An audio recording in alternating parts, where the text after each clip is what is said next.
Hi, everyone. I'm Stacy Latona with One Startup Studio, and I want to thank my guest today, Parker Lynch. Thank you for joining me. Thanks for having me, Stacy. Yeah, he is the founder of HedgeHog Health, which we're going to get into in a minute. But I first want to let everybody know, our viewers and our listeners, that our goal with this podcast is sort of to shed some light on founders, help create some content that will be great for investors, for customers, for potentially acquiring talent. So we're just getting started with these. So you are my very special guest because it's brand spanking new. So thanks for being my guinea pig. That's the first. Hey, it's an honor. I'm really excited for it. I love your self promotion. So we're going to get into Yep. exactly what HedgeHog is. You know what I want to find out first from you, Parker? Because I always find it fascinating what drives people, how they kind of like before this was even like a blip in your brain, of what you wanted to do. What were you doing with your life? What, from a career standpoint, sort of led you into this? Good question. So after graduating from Indiana University, I was an English major, which kind of leaves you with, a lot of possibilities and not much direction. So I ended up working, like doing SEO at this startup in Michigan. And this was like right during the recession. Realized I didn't love working on a computer all day. And my mom has always been pushing, like, she's like, Parker, you're so good with kids, you should be a teacher. So um, you know, I, I kind of wanted, I started looking around, talking to people, ended up applying for a job in Thailand, and I got a kindergarten job abroad in Oh, Thailand. Yeah. fun. So it was an international school, and that's, they gave me like 200 baht to buy my school supplies, which is not much money. I think it's like the equivalent of like $20 US. So I had to get really creative, and I didn't know anything about teaching. I kind of landed in Thailand, and boom, I had a class of like 20 kids, and really no training whatsoever. So really had to like kind of Read it make up. very quickly. Yeah, I was kind of thrown into the fire there. So, and which I think is like the best way to learn how to do something. So, yeah, I had to like make my own games, design my own classroom and stuff. And that's like what really led me down the path of kind of like gamifying education. Oh, interesting. Gamifying. I like that Yeah. word. So, did you make that up too, or I don't know? I think that might be a term, but yeah, I All mean right. that it led me like I was lucky enough to get into NYU after that. Got my double masters in special ed and childhood education, and uh, at that point, I was really like the good thing about NYU is they really move you around to a lot of different educational settings. So I was in all sorts of different schools. I got to see all sorts of different tech, what kids were working with, exposed to a lot of different educational populations. And then after that, I was hired at a prep school in Connecticut, and then I've been teaching ever since then, kind of all over the place. I've taught there. I've taught in Detroit. I've taught in Austin, Texas, and came back, and now I'm starting this business. So that is quite an education to get you to this space, right? So Absolutely. hedgehog health. So tell me, okay, what is that? It's a really unique name too. So I want to know how you came up with that and how you got what made you believe that there was a need for this. But first, what is it? So I guess like this, I'll start where I guess like the idea began is I was in a classroom, one of my first teaching assignments, and I was kind of assigned to shadow this particular child, and he had a fidget, and he wasn't allowed to bring it into the computer lab. So he was totally fine when he was in his homeroom, but when it came time to go into the computer lab, which if you think about a computer lab, traditionally they're like pretty sterile environments. So everything is flat, Yeah, everything's kind of beige, not colorful. yeah. Too, so Yeah, absolutely. So, um, this kid, like, actually, I was able to talk to the teacher. I got her to allow me to bring, let this child bring his fidget in with him, and he what was do you able mean? to. I don't know what fidget is. Oh, so a fidget is like the one that he had in particular was kind of like a ball with a bunch of little nubs on it, almost like a stress ball of sorts. Okay. For somebody that didn't know. Yeah. Yeah. So he had this little stress walk thing, and he was able to bring it in with him. And then there were no interruptions. He was able to make it through the whole class. And after that, I was like, okay, I'm gonna buy him. Let me check online. There must be a fidget mouse, computer mouse, and looked out like high and low for it. Couldn't find anything. And then that's kind of like when I The light bulb just like, yeah, right? yeah, the light bulb went off at that point, and uh, yeah, and I actually like I was at my cousin's house. We kind of like I saw a little dog toy on the ground. We cut it up. We kind of put it around a foam interior, and that's like how the thing looked like a hedgehog. So I was like, this kind of sounds like, and I would have never thought we would have like stayed with that name, but thought it was kind of a cool name, unique. That was the working title for a while, and then you just had Yeah, it became that. exactly. We're like, let's go with it. I like the name. So that's how Hedgehog was born. That's crazy. So basically, it goes over the mouse, and it's got like texture to it, if I'm Right. understanding that correctly. And so when a kid that might have um, basically, I guess it would be for a learning disability, or just it could be for anybody. I guess it's like stressed out, but that probably um, along those lines are probably what it's most helpful for. What your thought process is behind it in its inception. Would be Correct. that. Yeah, correct. So, I guess like through the lens, I was looking at it through the lens of the kids I was teaching, really. So, I kind of came at it like, okay, at the time I was studying ABA, which is Applied Behavioral Analysis, which is kind of like a fancy way of saying like rewarding good behavior in a classroom, or it could just be in a house or anywhere, right? So, rewarding an individual's good behavior and like reinforcing that. Um, When you take the garbage out, thank you so much. When yes. you know, like, oh, I guess I better take the garbage out. There Stuff you like that. go. ABA. Yeah, you're doing it. Plenty of times, so I use that. I use it at home. I didn't even know. Yeah, so that's kind of how it began. And also I kind of went further. My brain was like kind of going on. I'd stay up at night. I was thinking like, why is a mouse just one way? Why does it go from me to the computer? Why is there not any feedback there? So that got me thinking, I wanted to patent this. My grandpa was actually an inventor, so it kind of like runs in the family. Yeah. He invented like the no sag spring. So the reason, like basically back in the day, springs would get caught in a mattress or in a chair.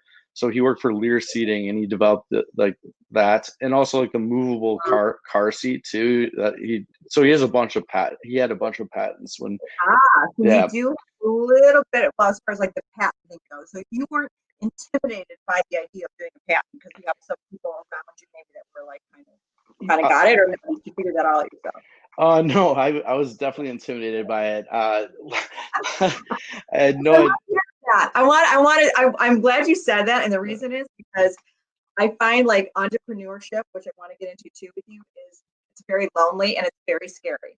And uh, it's a small segment of people that go from that lonely, scary part. And I think the more people that are inventors or just, entrepreneurs trying to do stuff, they need to know that they're not alone. And for people that push through, but and we'll get to that. But yeah. so you're talking about the conversation between the actual mouse and the computer, and why does it only go one way? Right. So that was what I was thinking. I was like, why, I know other technology does this, right? Like Xbox controller, for example, if you're playing a game like a racing game and you crash, the Xbox controller kind of like vibrates or whatever, so you can feel like what it would feel like. It's like, why does a mouse not do that? And how can I incorporate more feedback and give positive feedback to a user? So like when they get something correct, like using that ABA as advantage to my product. So that's when I kind of then I talked to Pat. I kind of did have, you were asking like, um, did I have somebody in my family to help? Yes, I did for sure. I've got a bunch of good advice from my family. I also had a mentor outside of my family who holds a bunch of patents, and he kind of walked me through it, brought me to the like kind of like at the time what we thought was the correct patent office, and got me started with the process and all that stuff. So I did have help. I didn't know the first thing about like what to do in the process, so I did have some help there. Right, right. Well, isn't that interesting though? Like you have all these little, it is, I think that when you just start down that path and you put it out there, kind of like into the universe, I always call it, but you put it out there and these people start, whatever you need starts to come to you somehow, some way, just because you have a vision for it. Did you find that sort of happening with your process a little bit? Yeah, I did. Man, everything went down such a strange, winding road. Um, I mean, I was set up with an incubator initially by a good friend. The team left, so I kind of changed course. Found, and through that incubator, though, I made a really good connection that led me to my co-founder. So all of these, I believe in, things happen for a reason. I've kind of lucked out so far with everything, and like, knock on wood, it keeps happening. But it does. You do It need a little bit will. of luck. Yeah, little people. So you've like what has those sort of kept you going? Because we talked a little bit in the beginning about it being, you have these moments where you're a little frustrated or a little nervous about it and you're not even sure which way to turn. And like I said, I think it's kind of a lonely thing being an entrepreneur. You're doing a lot of work alone by yourself in your house, Mhm. reading what you need to do or putting together your business plan. So what sort of has kept you going? Yeah, it's been extremely lonely and tough too because I've had a job this whole time. I was teaching and kind of doing this on the side, and also the loneliness is, I guess, like is made even greater by the fact that this thing was being patented and I didn't want to give anything away for a while, so I couldn't really tell people what I was doing. Probably thought I was just going home and hanging out, whatever, playing video games, but.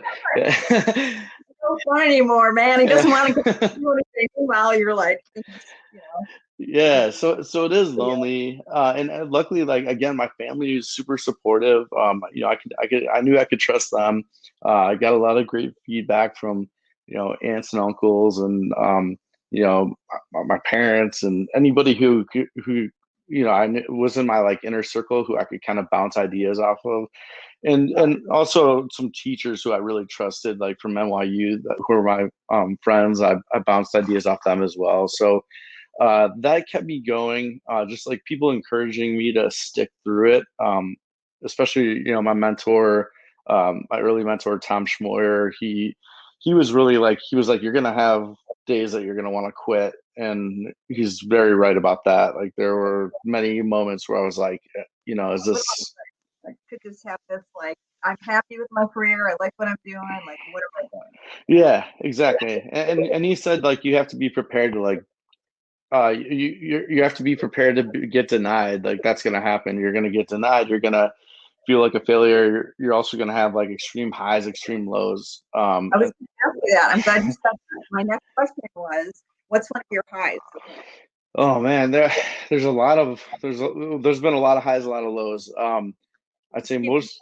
Okay, I'll give you one one. highs, and then give me one.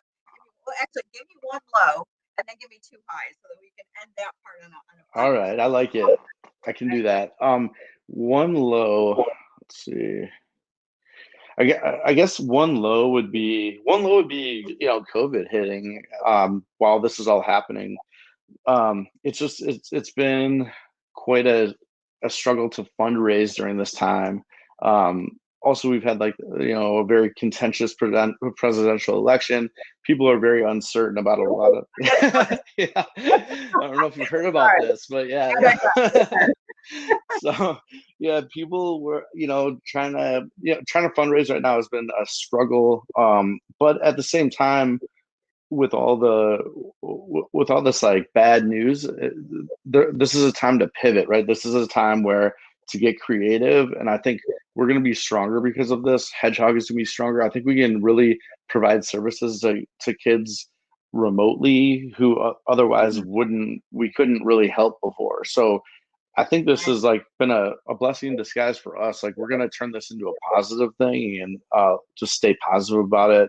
This will pass eventually, and while it's like not passing, we're still able to help kids and adults. So that's one negative, I would say, that's turned into a bit of a positive.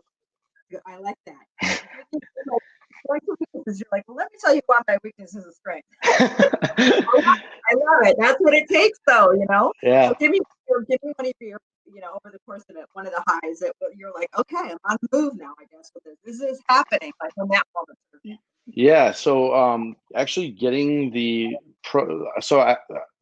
prototype in front of a kid for the first time was the coolest thing ever. That was like the most validating thing. I kind of like almost teared up a little bit seeing it, to be honest with you.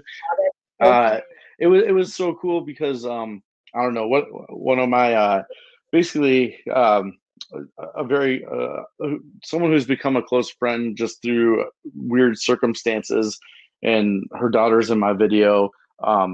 Julia Dobkis, she runs a nonprofit called AAC Communications Key, and they make AAC devices for people who are nonverbal. So her daughter is nonverbal, super sweet girl, and she's in my video, my Kickstarter video, and I was able to get one of the few prototypes I have in front of her, and I ended up giving it to her because she likes it so much, and it's been like a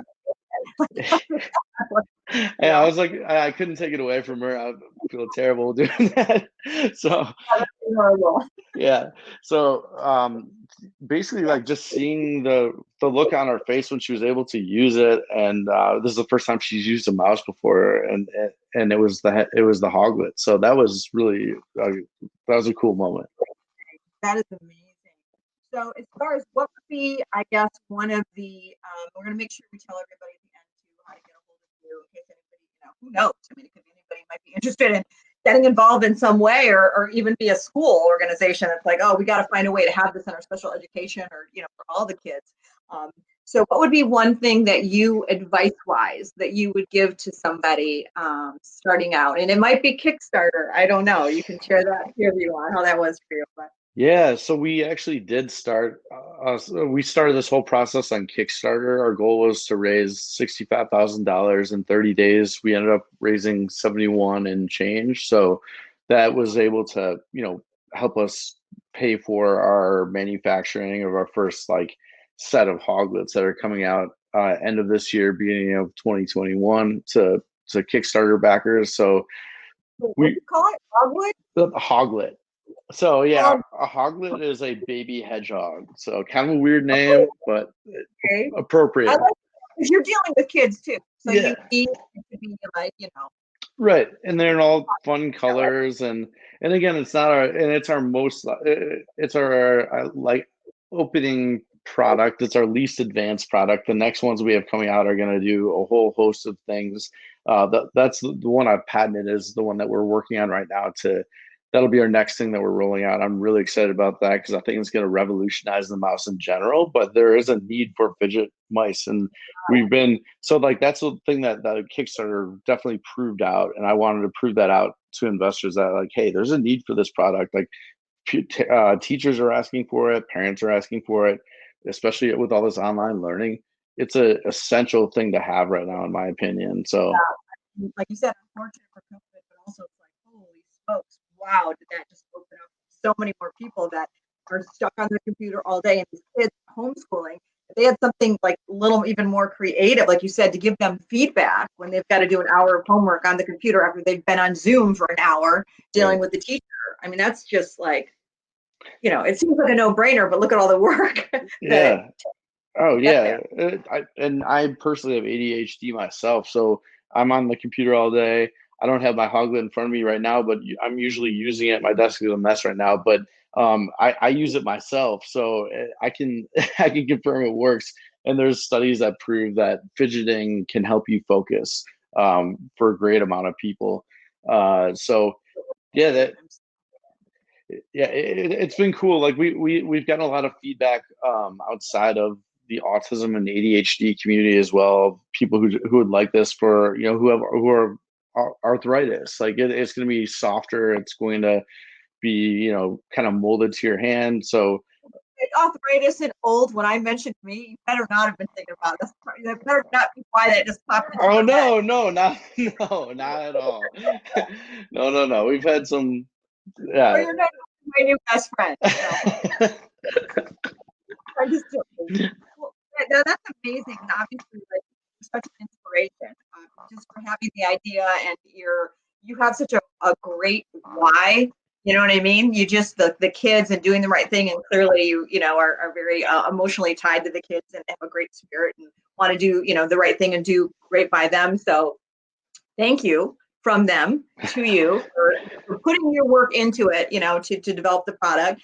And how could people get a hold of you? Like the website, and then make sure if you want people to have your, email address and all that good stuff, so we can make sure Yeah, that any potential investors or whatever can get a hold of you. absolutely. So our website is www.hedgehoghealth.com, all one word. Uh, Kind of a long one, but and I am and you can get to me at parker@hedgehoghealth.com. That's my personal email. Or if you just want to email the company, info@hedgehoghealth.com. And I should also mention that we're offering telehealth, ABA, parent-led coaching. So basically, and if you cannot get into an autism center, we're HIPAA compliant. That's a new service that we're rolling out. We have a doctor on staff. He's my co-founder. He's a board certified behavioral analysis, and he's worked with countless kids and families to help them, advance through stages of, through the whole spectrum of autism. So, rolling that out, we rolled that out about 2 weeks ago. We're already in, I think, three separate states right now. So, Wow. yeah, yeah. God, you're just moving right along. We are. We're trying to move along. This pandemic's not stopping us. We're pushing through and everything. And yeah, Stacy, thank you so much for having me on here. It's quite an Thank honor. you. Oh, you're my very first one, so I'm very excited. Hopefully, many more to come. In fact, for more information about this interview, you can log on to onestartupstudio.com. And then if anybody knows any founders, or they are one that would be interested in being interviewed, or they want to send them our way, they could go to onestartupstudio.com/interview. Get all the details there, and then remember to like it, please like it, and then subscribe as well, and then we will keep you up to speed and up to date on the entire movement. So thank you again, Parker, for joining me today, and thank you for watching. Thank you, Stacy.